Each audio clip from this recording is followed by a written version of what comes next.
मेरे प्यारे देशवासियों, हमारे देश में सुप्रीम कोर्ट ने बार बार यूनिफॉर्म सिविल कोड को लेकर जो चर्चा की है, अनेक बार आदेश दिए हैं, क्योंकि देश का एक बहुत बड़ा वर्ग मानता है और उसमें सच्चाई भी है कि जिस सिविल कोड को हम लेकर के जी रहे हैं वो सिविल कोड सचमुच में तो एक प्रकार का कम्युनल सिविल कोड है, भेदभाव करने वाला सिविल कोड है।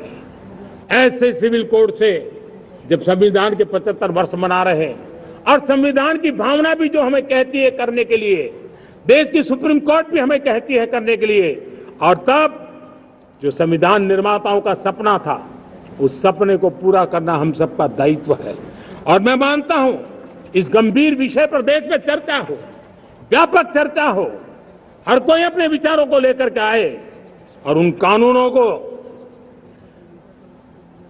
जो कानून धर्म के आधार पर देश को बांटते, जो ऊंच नीच का कारण बन जाते हैं, ऐसे कानूनों को आधुनिक समाज में कोई स्थान नहीं हो सकता है।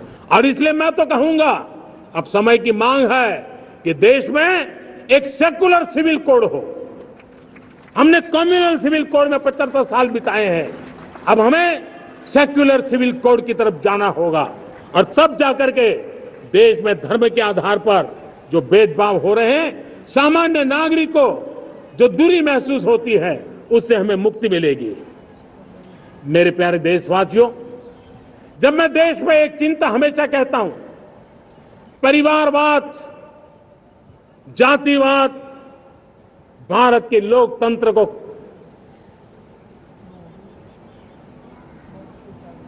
बहुत नुकसान कर रहा है।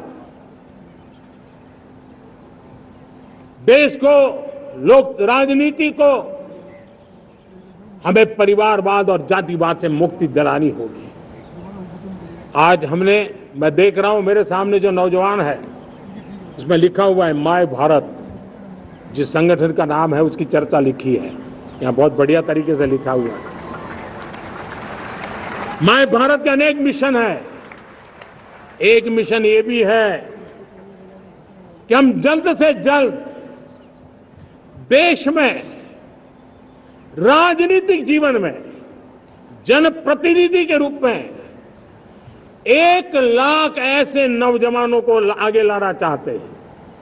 शुरुआत में 1 लाख नौजवानों को आगे लाना चाहते हैं जिनके परिवार में किसी का भी कोई राजनीतिक बैकग्राउंड न हो, जिसके माता पिता भाई बहन चाचा मामा मामी कभी भी राजनीति में नहीं रहे, किसी भी पीढ़ी में नहीं रहे, ऐसे होनहार नौजवानों को फ्रेश ब्लड 1 लाख, चाहे वो पंचायत में आए, चाहे नगर पालिका में आए, चाहे जिला परिषदों में आए, चाहे विधानसभा में आए, लोकसभा में आए, 1 लाख नए नौजवान, कोई भी प्रकार का पूर्व का राजनीतिक इतिहास उनके परिवार का ना हो, ऐसे फ्रेश लोग राजनीति में आए ताकि जातिवाद से मुक्ति मिले, परिवारवाद से मुक्ति मिले, लोकतंत्र को समृद्धि मिले। और जरूरी नहीं है कि एक दल में जाए, उनको जो पसंद हो दल में जाए, उस दल में जाकर के वो जनप्रतिनिधि बनकर के आगे आए।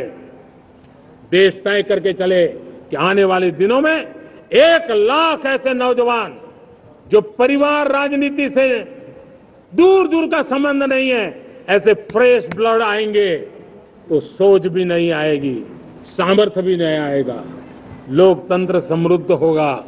और इसलिए हमें इस दिशा में आगे होना है। और मैं चाहूंगा कि देश ने बार बार चुनाव इस देश की प्रगति में रुकावट बन रहे हैं, गतिरोध पैदा कर रहे हैं। आज कोई भी योजना को चुनाव के साथ जोड़ देना आसान हो गया है, क्योंकि हर 3 महीने 6 महीने कहीं न कहीं चुनाव चल रहा है। कोई भी योजना जाहिर करोगे आप तो मीडिया में देखेंगे, चुनाव आया तो फलाना हो गया, चुनाव आया तो फलाना हो गया। हर काम को चुनाव के रंग से रंग दिया गया है। और इसलिए देश में व्यापक चर्चा हुई है, सभी राजनीतिक दलों ने अपने विचार रखे हैं। एक कमेटी ने बहुत बढ़िया अपना रिपोर्ट तैयार किया है। 1 नेशन 1 इलेक्शन के लिए देश को आगे आना होगा। मैं लाल किले से तिरंगे की साक्षी में देश के राजनीतिक दलों से आग्रह करता हूं, देश के संविधान को समझने वाले लोगों से आग्रह करता हूं कि भारत की प्रगति के लिए, भारत के संसाधनों का सर्वाधिक उपयोग जन सामान्य के लिए हो, उसके लिए वन नेशन वन इलेक्शन के सपने को साकार करने के लिए हमें आगे आना चाहिए। मेरे प्यारे देशवासियों, भारत का स्वर्णिम कालखंड है। 2047 विकसित भारत, ये हमारी प्रतीक्षा कर रहा है। बाधाएं, रुकावटें, चुनौतियां, उसको परास्त करके एक दृढ़ संकल्प के साथ ये देश चलने के लिए प्रतिबद्ध है। और साथियों, मैं साफ देख रहा हूं, मेरे विचारों में कोई झिझक नहीं है, मेरे सपनों के सामने कोई पर्दा नहीं है। मैं साफ साफ देख सकता हूं कि यह देश 140 करोड़ देशवासियों के परिश्रम से, हमारे पूर्वजों का खून हमारी रगों में है।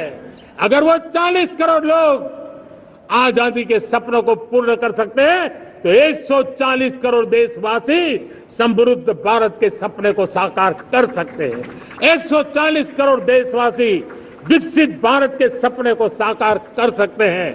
और मैंने पहले भी कहा था कि मेरे तीसरे टर्म में देश तीसरी इकोनॉमी तो बनेगा ही, लेकिन मैं 3 गुना काम करूंगा, 3 गुना तेज गति से काम करूंगा, 3 गुना व्यापकता से काम करूंगा, ताकि देश के लिए जो सपने हैं वो बहुत निकट में पूरे हो।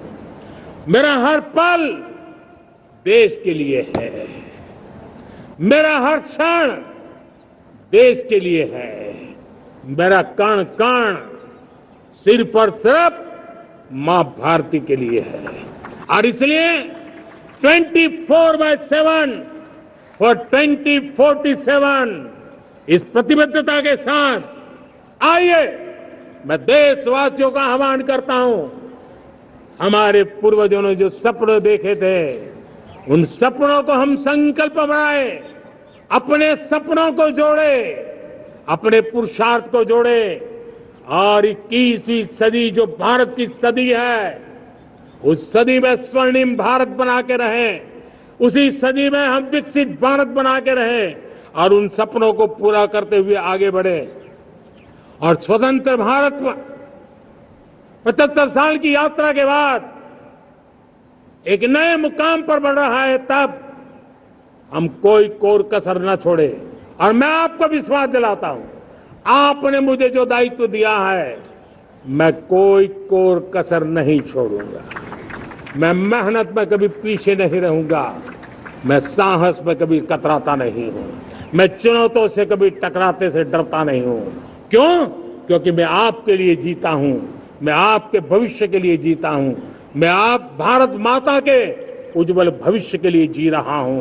और उस सपनों को पूरा करने के लिए आज राष्ट्र ध्वज के छाया में, तिरंगे की छाया में दृढ़ संकल्प के साथ हम आगे बढ़े। इसी के साथ मेरे साथ बोलिए, भारत माता की, भारत माता की, भारत माता की, वंदे वंदे वंदे वंदे, जय हिंद, जय हिंद, जय हिंद। ಕನ್ನಡಿಗರ ಮೆಚ್ಚಿನ ನಿಮ್ಮ ನ್ಯೂಸ್ 18 ಕನ್ನಡ ಈಗ ವಾಟ್ಸ್ಆಪ್ನಲ್ಲಿಯೂ ಲಭ್ಯ. ಕರ್ನಾಟಕ ಮತ್ತು ದೇಶ ವಿದೇಶದ 360 ಡಿಗ್ರಿ ಸುದ್ದಿ ವಿವರವನ್ನ ನೀವು ನಿಮ್ಮ ಕೈ ಬೆರಳುಗಳಲ್ಲಿಯೇ ಪಡೆಯೋದಿಕ್ಕೆ ಈ QR ಕೋಡ್ ಅನ್ನು ಸ್ಕ್ಯಾನ್ ಮಾಡಿ. ನಮ್ಮ ಚಾನೆಲ್ ಅನ್ನು ಫಾಲೋ ಮಾಡಿ, ನೋಟಿಫಿಕೇಶನ್ ಆನ್ ಮಾಡಿ.